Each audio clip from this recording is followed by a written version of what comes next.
going to have this is the first in our series of classic cars from 2016. In Australia it's a big year because our car industry's gone upon, and a lot of models that we sort of know and treasure were taken off the market. This thing here is the EVO, Mitsubishi EVO Final Edition, 2015-2016. Got only 150 in Australia. You can see they've got all the sports braking systems, and obviously turbo powerful, much more powerful and versatile than the previous models. If you come along here, they've got this unique badge here, which is the Final Edition, and their performance was superior to any other model of the EVO ever brought.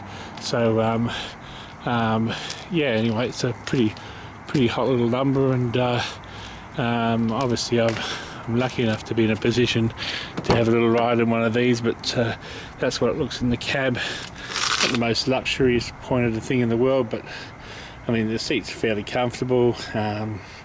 Yeah, so let's take this little one from a drive, and as I say, this is the last of the Mitsubishi EVOs. It's a real disappointment to me. I've loved them. I've rallied in them before. Really lovely cars, mate. But anyway, let's have a look. About it is these EVOs do not have a key at all to start with. You just have to have this thing, and they've got a little turn thing adjacent, and it will only start if this thing's in the car. But if for any reason the battery's flat, you can actually push here, push that across, and that pulls out, and there's a key that you can open the door to get into the door and pop the thing if you need to jump the battery. But that's what it looks like, locked and open, and there's a boot release. Let's get going. That's the dash. It's a pretty conventional dash, not sort of fancy. There's an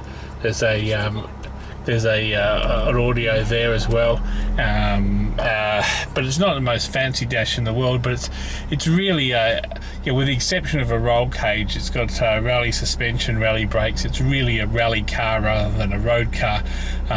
And basically, people put roll cages in these and rally them. It's when these came out, they were about 70 grand, which is a year ago.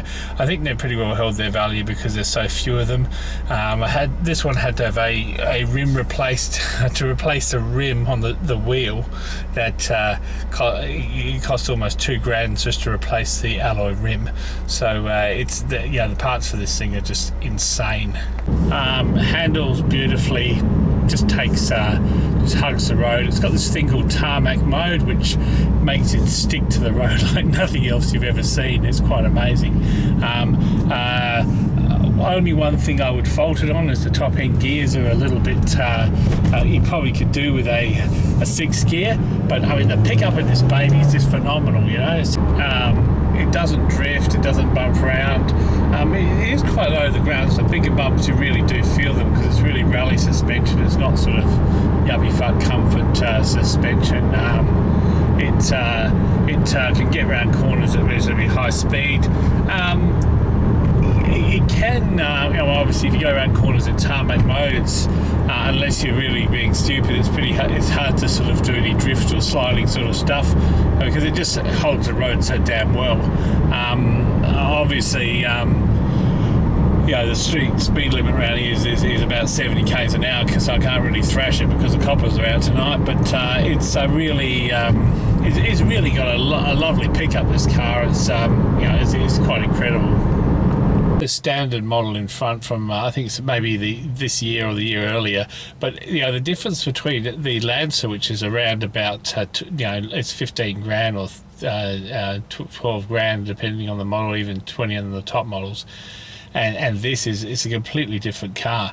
I mean, the Lancer does not have the racing suspensions. It's a lot of the things are from cheaper alloys, and really this is a completely different vehicle, the EVO. It's just it's different, completely different cars, although they're the same shape. Well, you get one of these, it's for the open motorway.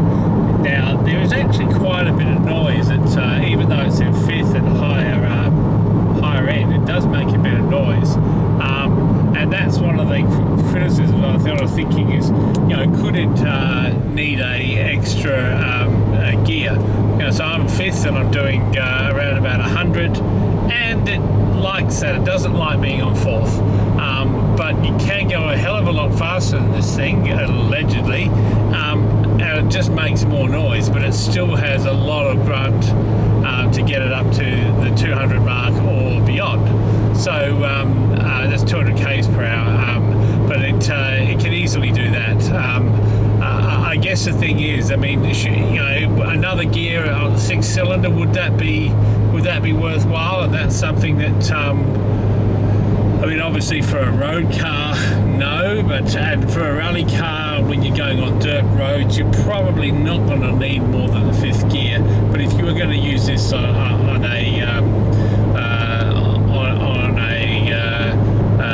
circuit, a tarmac circuit or something like that, then certainly it would be probably kicking to have a 6th gear.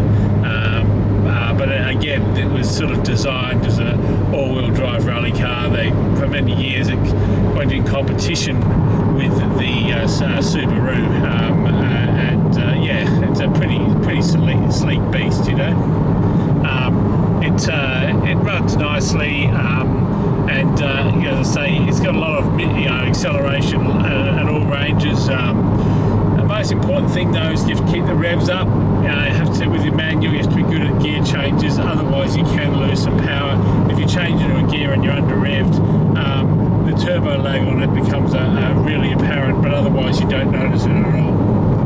It's pretty hard to do this car justice, because you've always, in a city, you've always got people in front of you and you can't really see what it can do. So it is frustrating having power that you can't do anything with in the car, but I mean, it's still a pretty fancy car. I mean, it's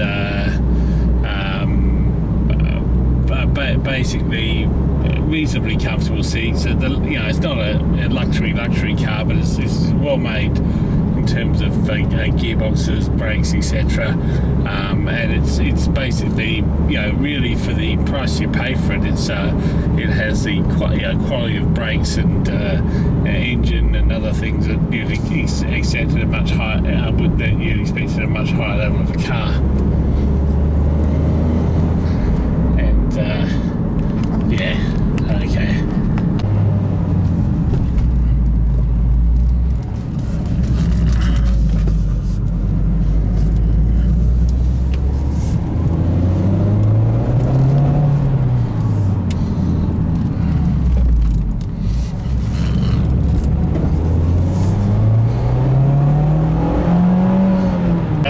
Of having a car like this is you couldn't have a dock that big in it.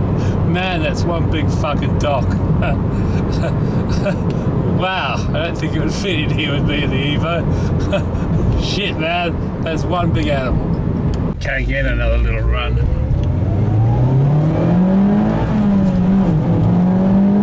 Okay, just so you know, the colours that the Evo final edition came in were white, black like we saw, but grey is gay, so you don't get that, you'd only get black or white. It didn't come in any other colours, and in particular not the traditional Mitsubishi red. Basically 3 colours were all that was out, and the vast majority of these cars were sold off pretty damn quickly, obviously being black and white being the most popular colours, but also a subsection of people wanting the grey colour. Well, it looks okay, but I guess grey is gay. Website that talks about the Evo final edition, the farewell model, 1,000 to be sold in Japan, 1,600 in the States. The first one going for some horrendous price for an option to benefit MS, and only 150 in Australia. 2015 model. They're all sold by they came across late 2015, sold out 2016. That's the price. That was US 37995. As I mentioned, this is about 70,000 Australian dollars over here. 5-speed inline 4 engine, producing 303 horsepower at 6,500 RPM. The 0 to 60 mile per hour is 5.8 seconds. Top speed is 155 mile per hour, But when you're up there, baby, it feels noisy and bloody hell. Anyway, it's fast, really fast, and really, yeah. So they're the stats for this model. Again, it was superior to its predecessor, it's last of a long line of Evos, and I'm very much sorry to see them go. So the last ones you could buy were in 2016 in the Australian market. They were plated 2015, and this is one of the cars that we're going to miss. And you'll see a few others that we are desperately going to miss from the Australian market. So RIP Mitsubishi EVO. Not really RIP, there's a number of examples around, but is a car that I will miss